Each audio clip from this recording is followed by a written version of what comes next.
என்ன பண்ணுற? சாமிக்கு பூ பறிக்க வந்தேன் சார்மா. எப்படி குத்துரு பற்றி அழகா நல்ல மழையில் தழன்னு இருக்கு செடியெல்லாம். இன்னைக்கு கந்த சஷ்டி ஆரம்பம்ல, அதனால முருகனுக்கு சாமி கும்பிடலான்னு பூ பறிக்க வந்தேன். சரி, நல்லா இருக்குல்ல? நல்லா இருக்கு.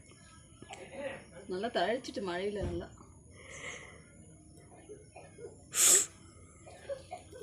கம்பு சப்போர்ட்டுக்காக கட்டி வச்சுருந்தேன், எல்லாம் விழுந்துட்டு கீழே. நல்ல மழை இல்லை, மொக்கு இருக்குது. இந்த பூச்சி வேற ஏதோ கடிச்சிட்டு இருக்கு.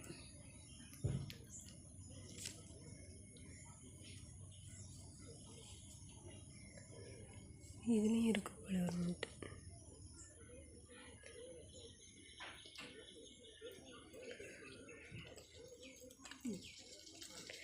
கொட்டிட போகுது. கொட்டாதுங்க, அழகாக இருக்கு.